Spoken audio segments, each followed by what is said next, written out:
Good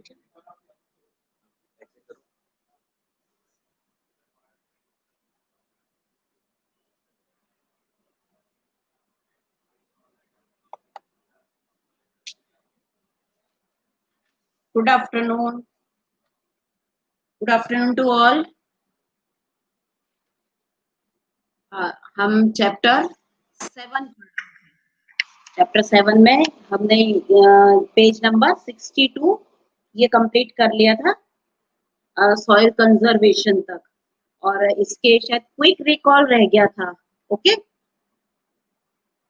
हाँ, ये page number 63 open करना। अब हम इसका क्विक रिकॉल पढ़ेंगे।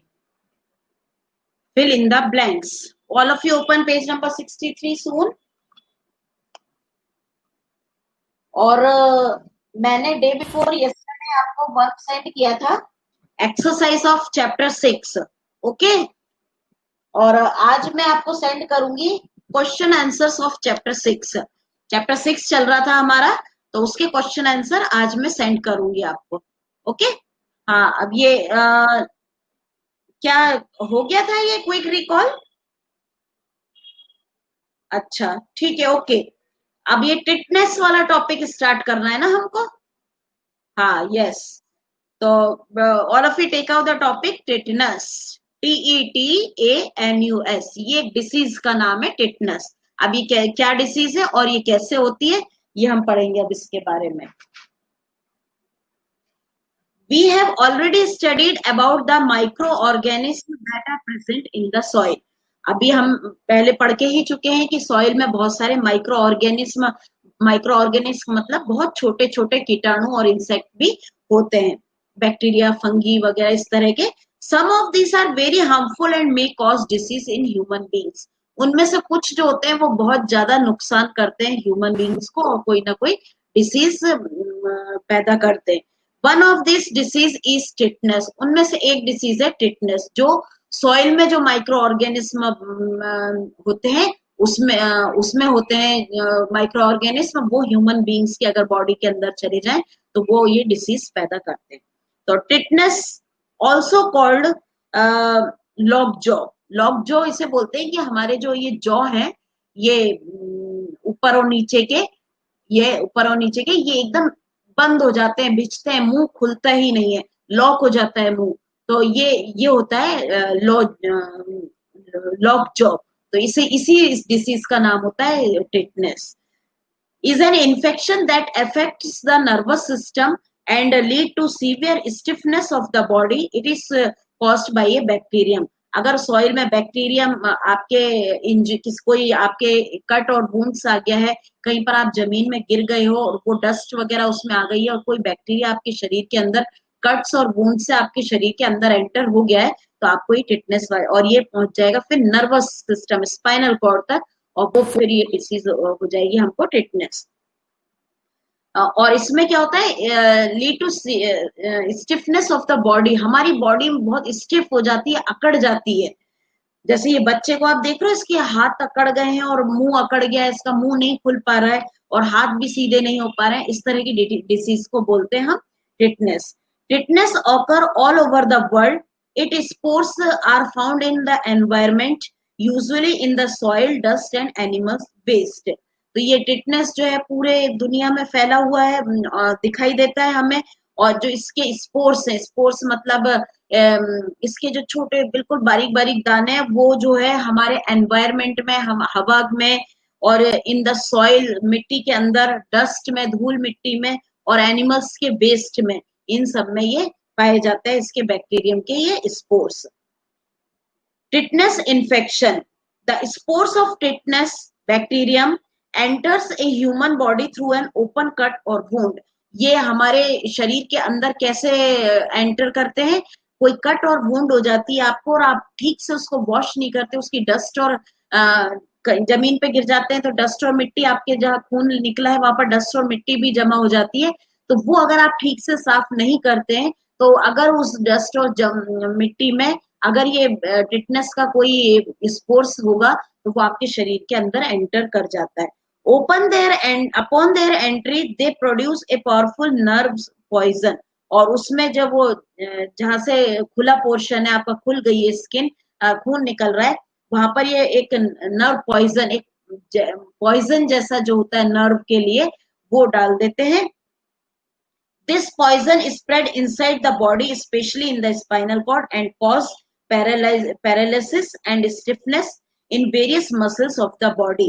और जब ये स्पोर्स जो है उसका, ये जो पॉइजन है, अगर हमारे स्पाइनल कॉर्ड में चला जाता है तो ये हमको जो है पैरालिसिस मतलब हमारा कोई भी बॉडी का ऑर्गन वर्क करना बंद कर देता है.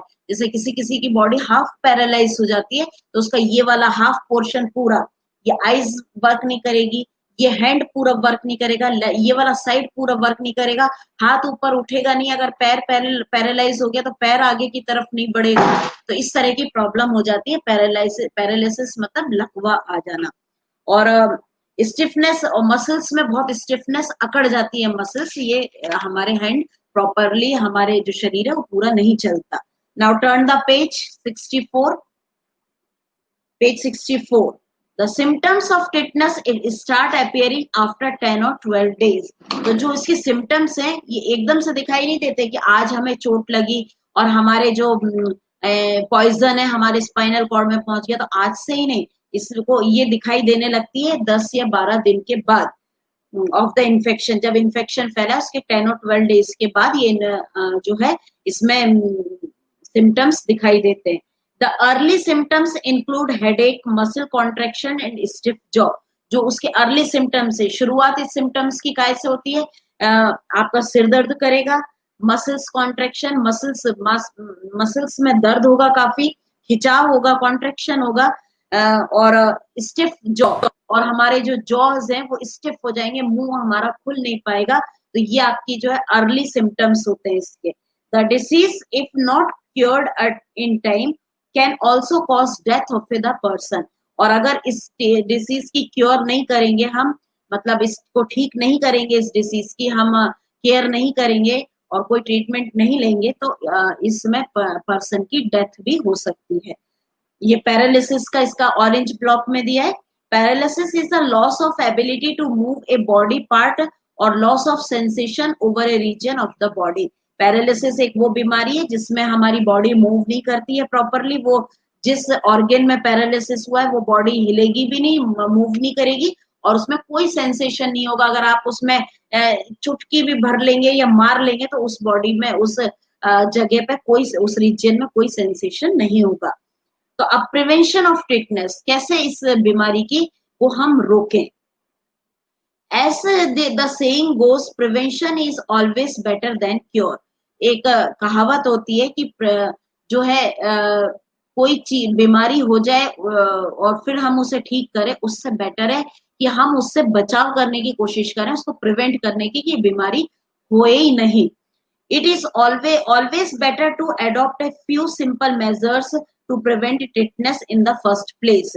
हम जो है सिंपल ये मेजर्स यूज करेंगे कि टिटनेस को हम फर्स्ट स्टेज पे ही रोक लें. Some of the way to prevent it are, और कुछ इसके वेज है इसको रोकने के, टिटनेस जैसी बीमारी को रोकने के. तो फर्स्ट पॉइंट है, children are usually given prevention from tetanus by a vaccine called DPT. तो इसलिए ही आप जब छोटे थे तो 6 मंथ्स तक आपके ये वाला इंजेक्शन, आपका वैक्सीन लगा होगा, आपके पेरेंट्स ने आपके लगवाया होगा डीपीटी.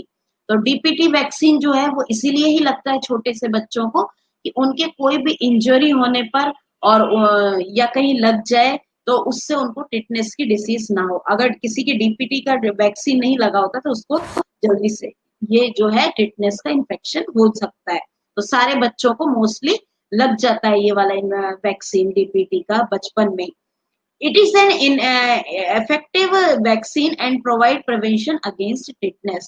और ये बहुत इफेक्टिव, बहुत असरदार है ये वैक्सीन, और ये हमको टिटनेस से प्रिवेंशन देता है, टिटनेस होने से बचाता है. एक और हम क्या वे है इसको कि हम उसको प्रिवेंट कर सकते हैं. Tetanus can also be avoided by proper cleaning of cuts and with an antiseptic solution by taking antibiotics.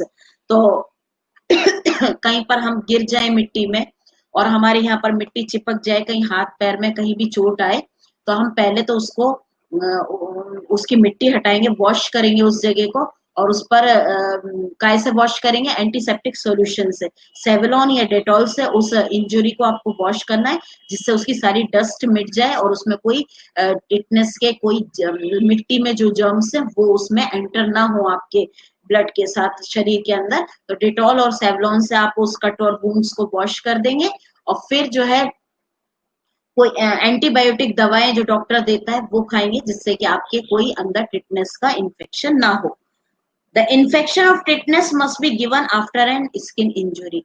कोई भी आपकी स्किन इंजुरी होती है, कहीं पर आप लग जाती है, आप डॉक्टर के जाते हैं, या आपके कोई लोहे से जंग लगे लोहे से आपके अगर कील चुभ गई आपके, या कहीं पर आप गिर गए कोई लोहे की चीज के ऊपर और वो जंग थी, तो वो जो जंग होती है ना ब्राउन कलर की, जो रेड रेड हो जाती है, लोहा कोई यहाँ से सड़ने लगता है, गलने लगता है, तो जंग अगर वो हमारे एंटर हो जाती है हमारे शरीर में, तो हमको टिटनेस इन्फेक्शन हो जाता है। इसलिए कभी भी आपको कभी लोहे की चीज से लगे या आपके कोई घाव हो गया हो, तो आप डॉक्टर के पास जाएं, वो एंटीबायोटिक आपको देगा दवाएं, तो वो आप ले, और अपने उस वुंड को, कट को सेवलॉन या डेटॉल से तुरंत ही साफ कर ले, नहीं तो आपको टिटनेस के चांसेस बढ़ जाते हैं। अगर ये टिटनेस के जर्म्स आपके स्पाइनल कॉर्ड तक पहुंच जाते हैं, तो फिर ये जो है टिटनेस का आपको बीमारी हो सकती है। तो ये हम केयर करेंगे तो हमें टिटनेस नहीं होगा। अब बिंगो नॉलेज बैंक में है, एंटीबायोटिक्स क्या होती है इसके बारे में बताया है। Antibiotics are chemical substances which are capable of destroying of inhibiting the growth of microorganism like bacteria।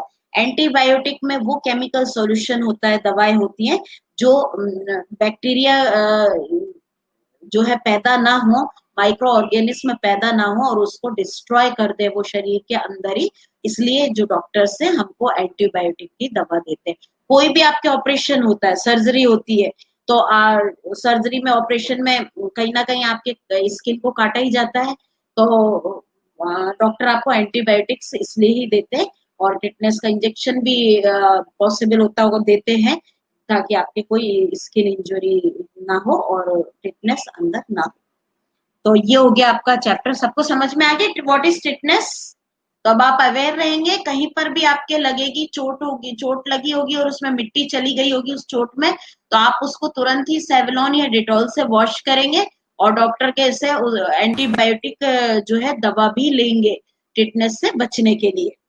तो अब छोटी मोटी अगर कहीं कट हो गया छोटा मोटा, तो हम वैसे ही डिटॉल से उसको कॉटन में डिटॉल लेके और उसको वॉश कर लेते हैं, और उसको कवर कर लेना चाहिए। जहां भी हमारे कहीं इंजरी हो तो उसको हमें कवर कर लेना चाहिए, ताकि उस पे फ्लाइज वगैरह ना बैठे, तो क्योंकि फ्लाइज गंदी जगहों पर भी बैठती हैं, एनिमल्स वेस्ट पे भी, तो वो अपने लेग के साथ जो है कोई भी टिटनेस का अगर जर्म्स लाएंगी और वो आपके इंजर्ड प्लेस पर बैठ जाएगी वो फ्लाइज, और वो अगर उसने छोड़ दिया वहां पर, तो आपके वो डिसीज हो सकती है। इसलिए उसको हमेशा जहां पर भी आपके लगे उसको अच्छे से वॉश करके उस पर एंटीबायोटिक क्रीम लगाकर और उसको कवर करके रखें जहां आपके वुंड या इंजरी हो रही हो।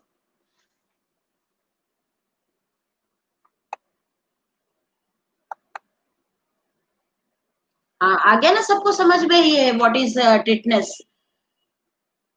हाँ, सभी लगवाते हैं ये इंजेक्शन, कभी उनके कहीं लग जाती है ना, तो टिटनेस का इंजेक्शन हमको लगवा लेना चाहिए।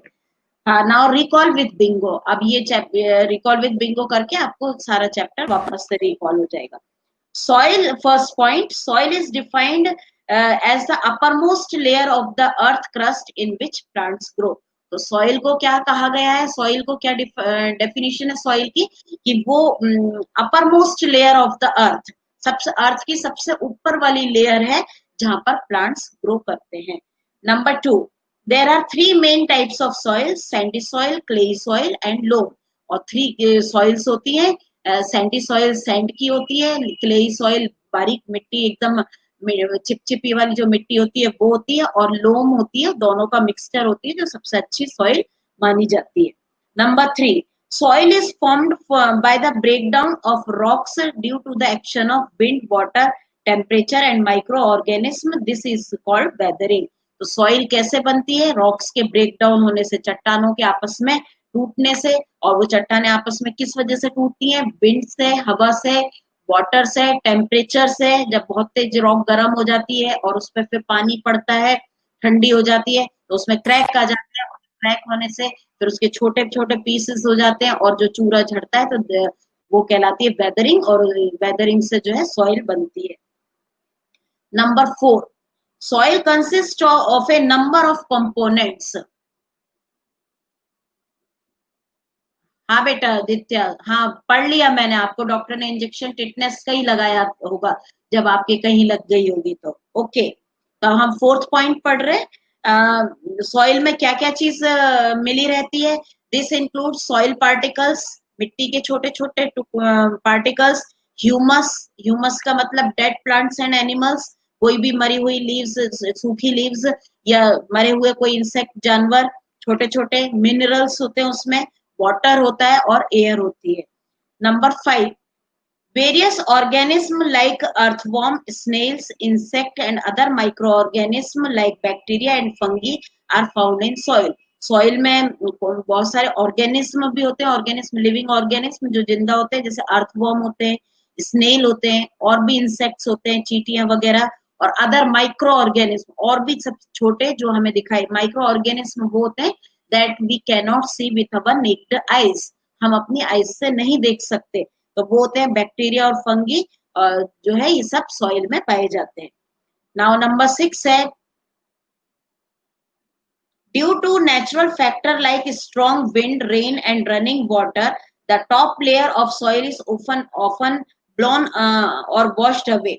तो नेचुरल फैक्टर्स वो हैं, जैसे आंधी आना, बारिश होना, और रनिंग वाटर, कोई भी रिवर में पानी फ्लो हो रहा है तो उससे क्या होता है, टॉप लेयर जो सॉइल की है वो वॉश हो जाती है और ब्लोन मतलब हवा में उड़ जाती है। This removal of top soil by wind, water और other factor is known as soil erosion. और जो टॉप सॉइल का हट जाना विंड, वाटर और अदर फैक्टर से, वो कहलाता है soil erosion. Now number 7, the protection of soil and its prevention against erosion is known as soil conservation. तो soil conservation का मतलब क्या होता है? प्रोटेक्शन अगेंस्ट इरोजन, सॉइल के इरोजन होने से, सॉइल के टॉप लेयर की जो सॉइल है उसको बचाना, उड़ने से या बहने से बचाने को, और उसका प्रिवेंशन, उसको रोकना, that is called soil conservation. Number 8, planting trees, terrace farming, building dams and controlling overgrazing are some of the ways by which soil conservation is done. अब हम सॉइल को कंजर्व किस किस तरीके से कर सकते हैं, सॉइल को कैसे बचा सकते हैं? एक तो टेरेस फार्मिंग करके, जो हिल्स पर है सीढ़ियां बना देना चाहिए, जिसे वो टेरेस फार्मिंग कहलाती है। और प्लांटिंग ट्रीज, ज्यादा से ज्यादा पेड़ लगाने से, फार्म, और बिल्डिंग डैम्स, रिवर के, नदी के किनारे डैम, ऊंची ऊंची वॉल बना देने से, डैम्स बना देने से, और कंट्रोलिंग ओवर ग्रेजिंग, और जो चरने वाले जानवर हैं वो सारी जगह को ना ग्रेस करें, बल्कि एक उनके लिए एक स्पेशल एक जगह डिसाइड कर दे, वहीं पर ही वो ग्रेसिंग करे। तो इन सब मेथड से, इन सब तरीकों से हम जो है सॉइल को कंजर्व कर सकते हैं, बचा सकते हैं, प्रोटेक्ट कर सकते हैं। Now number 9, next page. Tetanus is an infection that affect the nervous system and leads to severe stiffness of the body. Tetanus एक ऐसा इंजेक्शन है जो हमारे नर्वस सिस्टम मतलब ये ब्रेन वगैरह को इफेक्ट करता है, और इससे जो है हमारी बॉडी में स्टिफनेस आ जाती है, बॉडी हमारी अकड़ जाती है। Number 10, tetanus can be prevented by giving. अब ये किस किस चीज से हम टिटनेस को रोक सकते हैं? प्रिवेंशन क्या है? By giving DPT vaccine, DPT vaccine देकर, proper cleaning of cuts and wounds, cuts और जहां पर हमारे इंजरी हो गई है, कट्स और वुंड्स हो गए, उनको प्रॉपर क्लीन करके, और with an antiseptic solution, Dettol या सेवलॉन से साफ करके उनको, and by giving tetanus injection, और टिटनेस का इंजेक्शन लगवाकर, और आफ्टर स्किन इंजरी, कोई भी स्किन की इंजरी हुई है तो हम उसमें टिटनेस का इंजेक्शन लगवाकर टिटनेस जैसे बीमारी से हम अपने आप को प्रोटेक्ट कर सकते हैं। तो आगे आपको ये वाला पूरा चैप्टर समझ में, सॉइल वाला? सबको समझ में आ गया ये?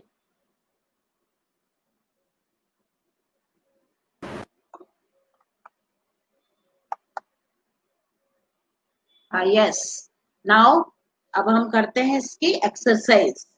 तो सबसे पहले पेज नंबर 65 पे मैच द फॉलोइंग है, उसको देखो।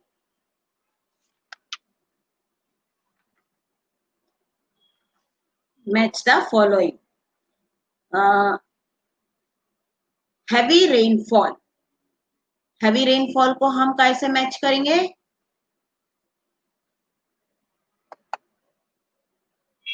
फर्स्ट का आंसर क्या होगा? D, soil erosion. Heavy rainfall से सॉइल इरोजन होता है, तो फर्स्ट का आंसर होगा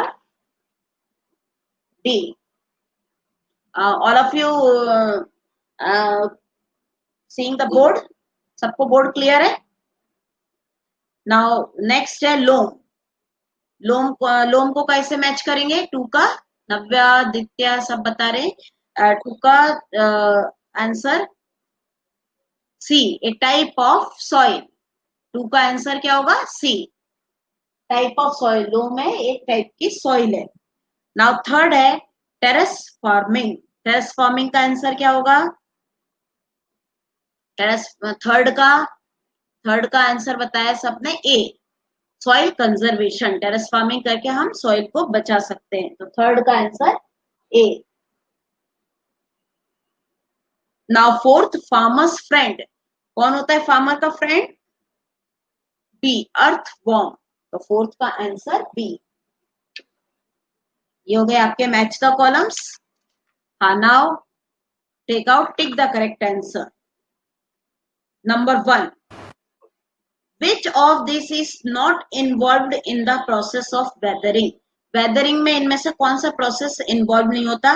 विंड, डिफॉरेस्टेशन या माइक्रो ऑर्गेनिज्म? कौन सा? फर्स्ट का C, no, C is not right answer. Deepika ने सही आंसर दिया है बी, फर्स्ट का B is the right answer, deforestation. Deforestation include नहीं है।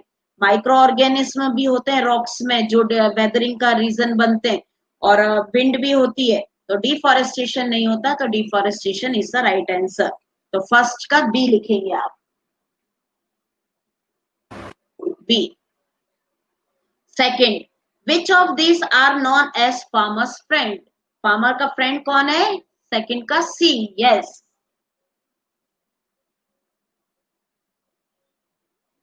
Now number 3, the erosion of soil along the river bank can be prevented to some extent by। नदी के किनारे पानी, सॉइल को कंजर्व करने का सबसे अच्छा तरीका कौन सा है?